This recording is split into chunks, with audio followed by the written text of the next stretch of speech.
Good morning, wonderful listeners. You've tuned into Post Session Podcast, a podcast filled with the stoke of a surf session and the wise guidance of an ocean voyager. Your water-loving hosts are ready to share this infectious state of mind while encouraging and inspiring you for your next adventure. Hey, Post Session Podcast family, friends, and neighbors. We are back. We're in a new recording studio. And it's weird because I'm staring right at you. I know. Is that how it's supposed to be, Joshua? Are we supposed to be looking at each other or at the camera? No, at each other. Yeah, At each other. other. Yes, yes. We're gonna. All right.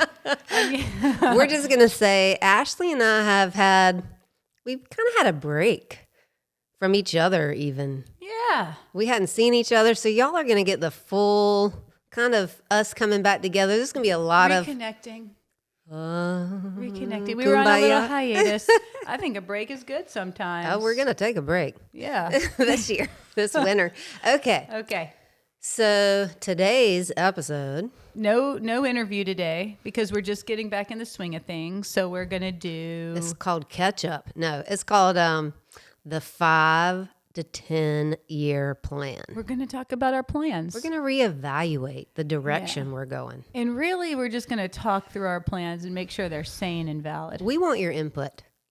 Do you think our plans are good plans? And what ideas might you have? For us? For your plans. Okay. So we're going to talk about the plans. Mm-hmm. But first, do we want to do some post-session notes? Well, we could talk about post-session notes in light of a Our 5 plans? to 10 year plan. Let's do it. You first. Oh, man. Okay. Well, I'm thinking. That way I can think of something real quick. Yeah. You got it. So I'm 54. So 5 to 10 year plan. I'm going to be 64 going on 65. That's like retirement It's age. almost 70.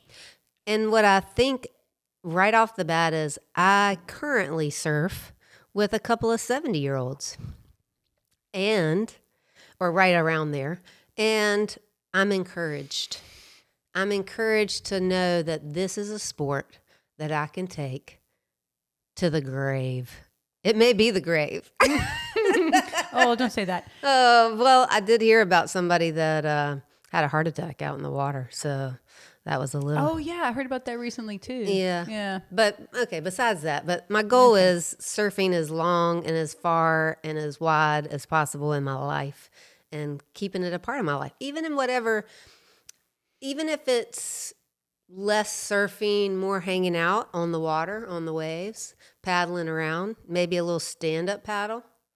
Well, you know what? I think you have a healthy concept of how you're going to take surfing into your aging elderly self. Yeah, because I think people get hung up on doing things always the way that they've been done. Mm-hmm. And if you're willing to compromise the experience a little bit, for the experience, I should say, then you're going to be happier. You just kind of adapt as you go along.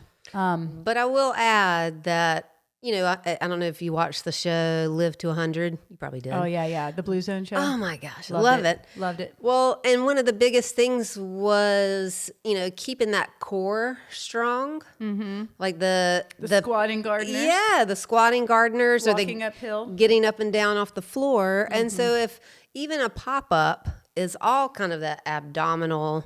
So I don't know that I'll be able to do a pop-up. I'm hoping that I will be able to, but I think that's going to add, when I look at 70-year-olds that I surf with, I think, ooh, that's a life I want to live. I don't, like I see other 70-year-olds. I've seen 60-year-olds that I think, ooh, they're in a lazy boy and they watch a lot of TV and they're very sedentary. And I think, ooh, you seem like you're 80, but you're only 60. Well, in that show, Live to 100 or whatever it was called, they didn't highlight or profile anybody from the chair behind the television.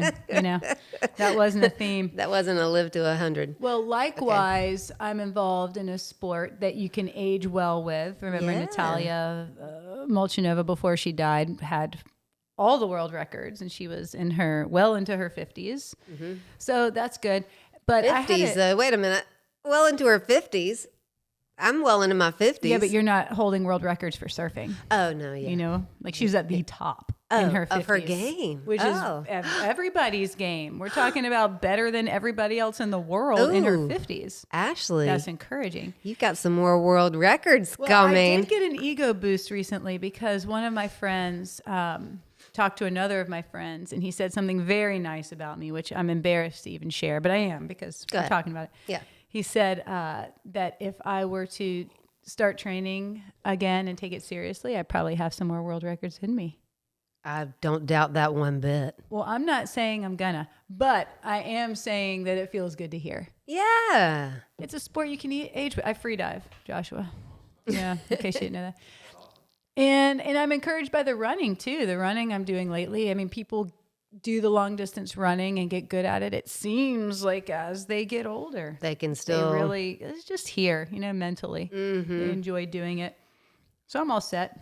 I like it. Yeah, I got everything figured out. Well, let's talk about the injustice of the week, because we kind of started that conversation before we got into this. And is it a young person's injustice, or is it an older person's injustice? Are we talking about Barbie? Yeah. It's not an injustice. Oh, okay. So we were briefly, before we started recording, talking about the Barbie movie because I think I quoted something or I don't know, brought up a scene. Laurel said she hadn't saw it. I've seen it. She was all put off a little bit because of some things you've heard, right? Right. What have you heard? Well, That's first what of I all, wanna know. I'm just going to say I'm chewing a candied pecan from my Maven coffee. That was really good. So I have to clear that. Hold on. Yeah, Maven Coffee's good. They should sponsor us. Hint, hint. Yeah, pumpkin latte. So what I had heard that it was anti-men. I've heard that it was not for kids, that it was for adults, and that people were disappointed. Now, I also heard on the flip side that some women went, or I heard a woman say that she cried because she felt seen and heard by the Barbie movie. Okay, I'm going to take this. Did you see the Barbie movie, Joshua? What did you think? It's funny, right? Okay. So I watched it with my whole family. Okay. My husband, our 2 kids. Is it a kid's movie in the same way that Shrek is a kid's movie? No. I mean, there's things for adults. There's things that are going over the kid's head the whole time. But the main concept is funny. The whole thing, it's funny. They have good dance numbers. There was one joke that was slightly inappropriate for the kids when they were going to beach each other off. Remember that? And because they're like beach guys. Okay. Kens, okay. Okay. But Ken, that's his job, is beach. He's not a lifeguard. He's not a surfer. He's beach. So he's like, I'm going to beach you off. And okay. it was a bit much, but the kids didn't get it. Right. Except Ani, wakes up the next morning. He's like, Mom, I'm going to beach you off. And I'm like, And just to be clear, I'm saying beach. B-A-C-H. Yeah. But anyway, I know that everybody got really wrapped up in this social commentary and everything like that. And I guess you feel like it's an injustice. I don't. I feel like Kendom and the whole problem with Ken not being in control would be any kind of,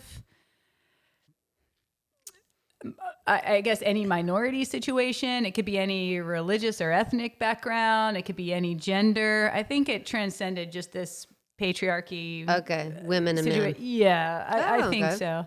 I thought that was just an easy and fun way to frame it because, I mean, Barbie was the queen and Ken did just sit in the bottom of the bag until Barbie needed a husband. So to me, it was kind of a natural plot line. I didn't see any problem with it at all.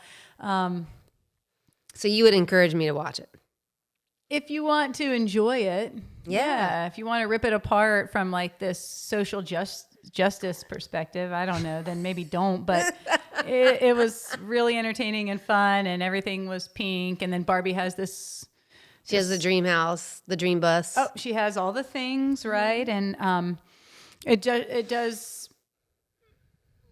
They do at some point flip the script because Ken tries to take over Barbie Land. Sure, it's got to be a enemy. But Barbie learns in the end too. Yeah, everybody learns something in the end. What did the kids walk away with? Did they laugh? Yes, they laughed. It was funny. Okay. Yeah. The whole thing was funny. So I would say So little Cape didn't walk away defeated no. that he was a kin. No. He walked away wishing he had 6-pack abs. But I would say don't take everything so seriously. Cool. Good injustice. Yeah. So let's dive deeper and talk about some of our goals, our 5 to 10 year plans. I know that you have some very specific ones and I'm all over the place. So do you want to start? No, I want you to start. Okay, I'll start. Well, it's hard for us right now to talk about the next 5, 10 years because I feel like we're sort of sandwiched. We have these small kids and life very much does revolve around where we're going with them, what their needs are, where they are in their stage of life. We also have aging parents, Ren's dad specifically, where our plans to travel and all that are compromised by the state that he's in, so we want to be there for him and his stepmom and do those things. So we're kind of scheduling our life around those things, maybe some shorter trips instead of long trips. Which y'all are doing to like Florida? We're doing some shorter trips, but we would like to do some serious shorter trips, like a month or two, again, and just check out, but not any longer than that. Ren's building a guest house sort of thing in the yard, preparing for whatever the future might hold. So I guess that's kind of where we are. With our business, I had this conversation with Ren not too long ago. Because Evolve freediving. What do? You teach so many freediving classes. I can make instructors. Do I want to make instructors? Not really. Kind of like that's things not the way they are. Okay. I kind of like things the way they are. So I told Ren recently that for the next several years, like 5 years, I wanted to just leave all the doors and windows open. I wanted to, instead of trying to force a plan or write a 5-year plan or goals, I just wanted to leave all the doors and windows open. And when something wafts in that looks good, we jump on it and we just kind of progress that way because things are going fine.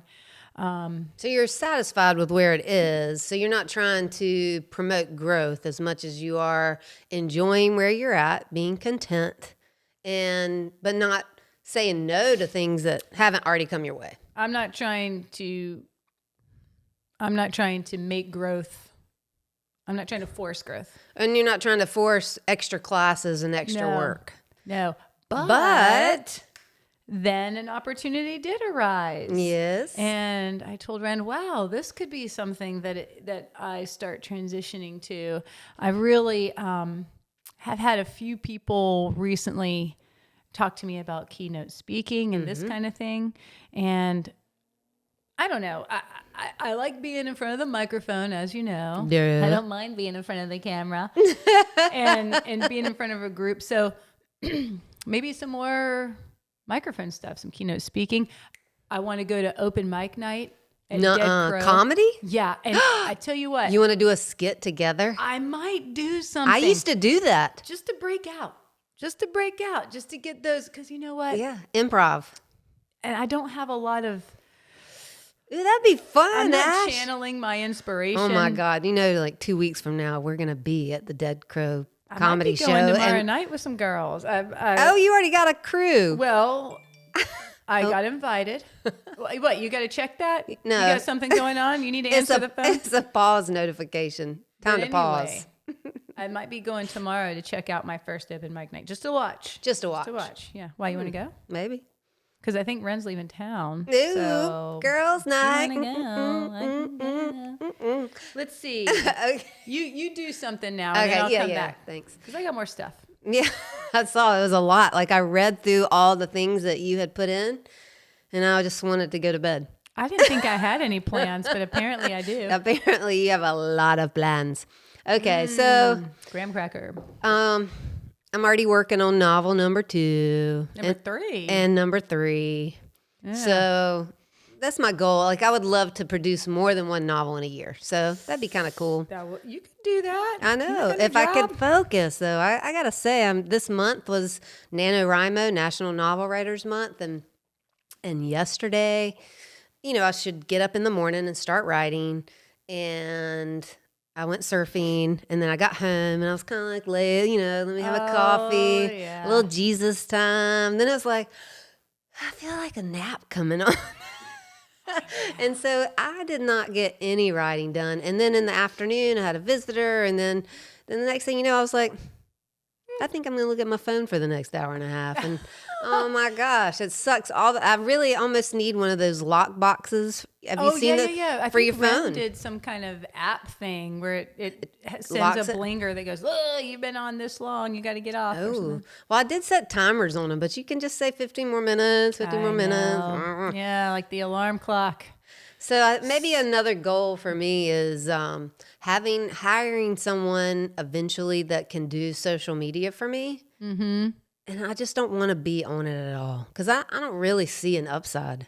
Amen. You're already there. You already there. said I'm not even going to do it. Yeah, I already said no. Thank you. You do it. Well, yeah. So you put it on Ren, or not that you put it on. Yeah, but Ren doesn't do it either. We stopped doing it. I hate it. I do not enjoy it. Yeah. But I'm with you now that work has died for me, other than a few little projects, and the kids are at school for the first time, full time. Both of them. I find my open schedule very difficult to manage. Yes. Very difficult. Having more time sometimes makes it harder to get stuff done. Well, no, because there's a lot of things that I want to do that, Yeah. But on the speaking note, I was going to add to that as well. Now it just sounds like I'm going to take your ideas and put them in mine. But this one lady that interviewed me works for Cape Fear Community College. Mm-hmm. And so she just freelances as a editor or writer for one of the local magazines. And is her name Laura? Mm-hmm. She reached out to me. Yeah, I told her. Yeah. So anyway, she's going to have me come talk to, or she connected me with their writing person, and I'll get to go talk to the student. So that sounded so fun. You better think of an answer, because the students are going to be like, how do you sit down and write? And you're like, well, I avoid it as long as possible. Well, I get up early, which was always the thing. Before, it's kind of like running. You don't think about it. You just get up and go. Got to. Get up and sit at the desk and then just write before you're even awake. Right? You're out there running before you really have that battle in the mind. Before you have the battle, it becomes habitual, but it takes a while to make the habit. Yeah. So I was talking to Pete Veely, another writer, and Lindsay Pugh, who is also a writer.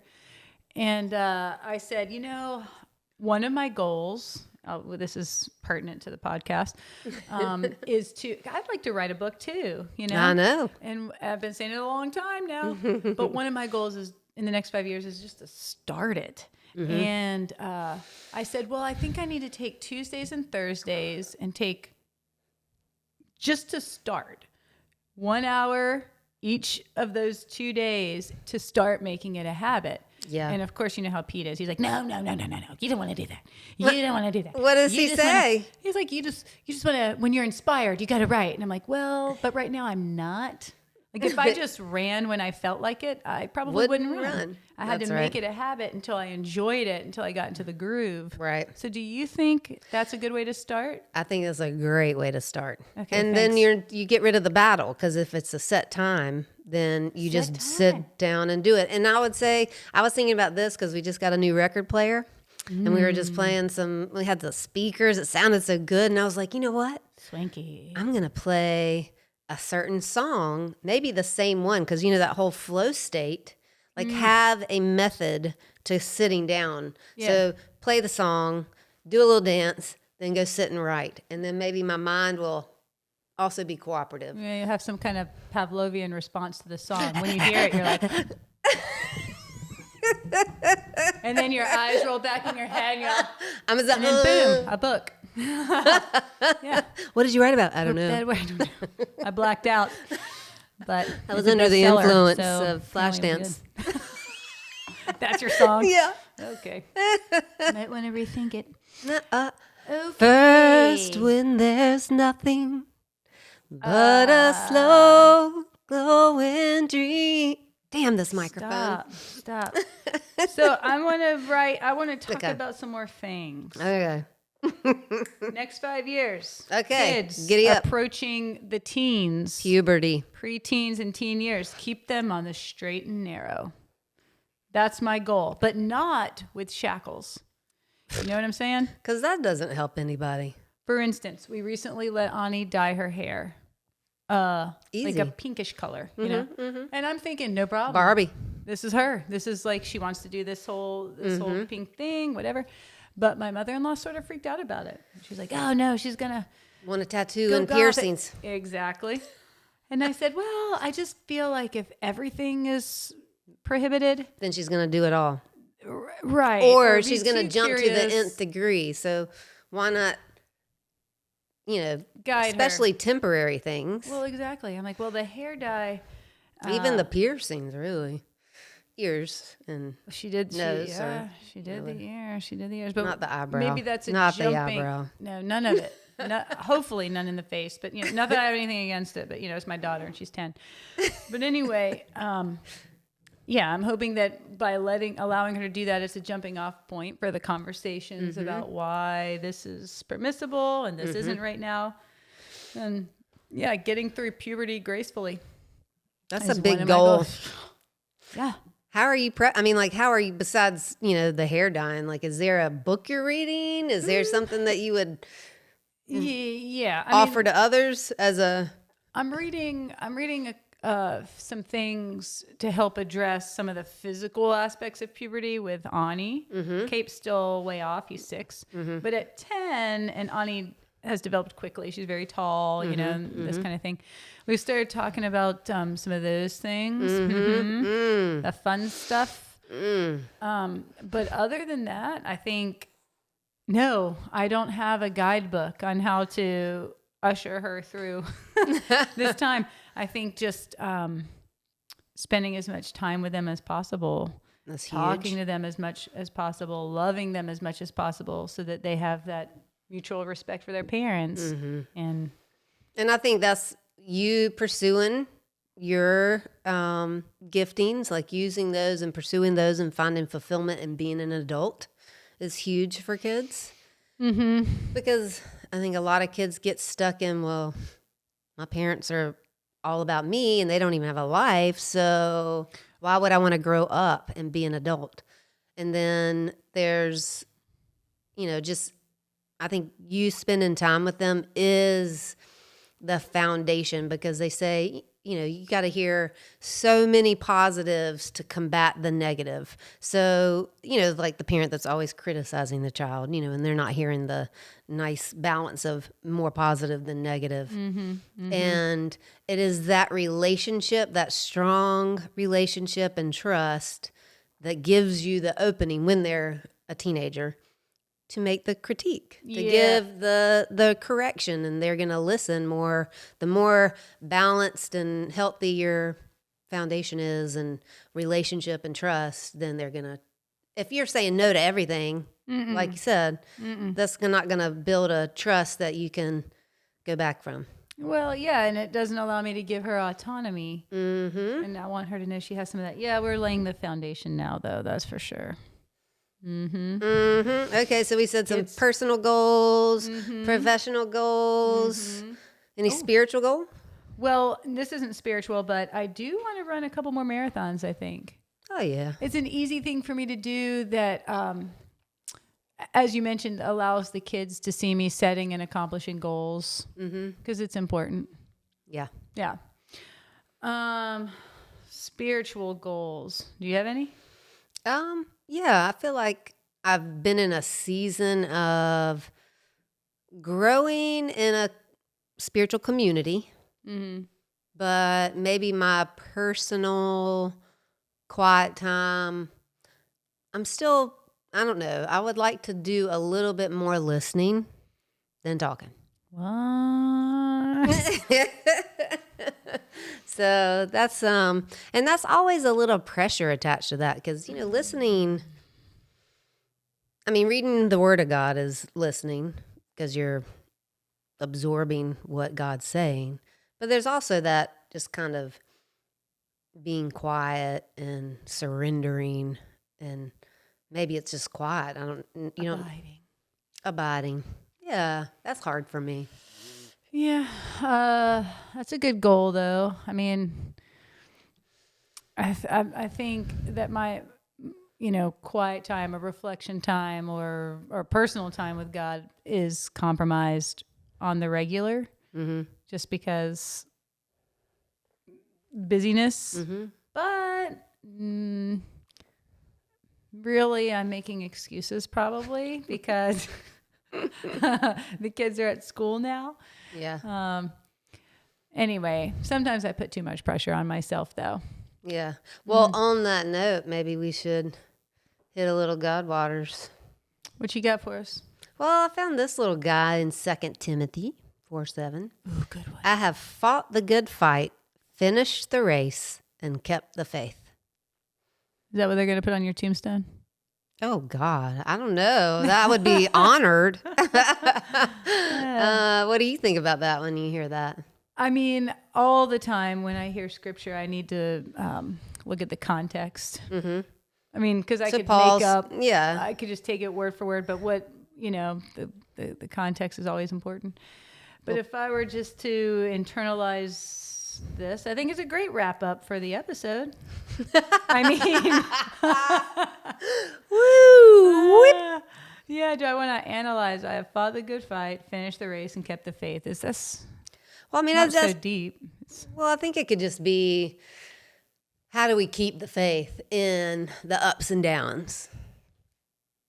And making sure quiet time, community, personal growth, All the discipleship principles. all the discipleship principles. Yeah, you got to apply the discipleship principles regularly. Okay. Okay, good one. Thanks for the conversation, 2 Timothy 4:7. Yeah. Okay. Wrap it up, Ash. That was quick, huh? Yeah. Well, we got another one to record. Okay, well, yeah. Thanks for listening. Thanks, Maven Coffee, for the yummy coffees, which we paid for, so, We won't give you a true advertisement. But thanks for listening, you guys. Check us out on possessionpodcast.com. Listen to the episodes. Comment if you have any thoughts or if there's anything you'd like to hear us talk about, rap about. Expect some more. And expect more often. And expect that we're going to be calling you for some sponsorship. Advertisements. Mm-hmm. Bye. Bye.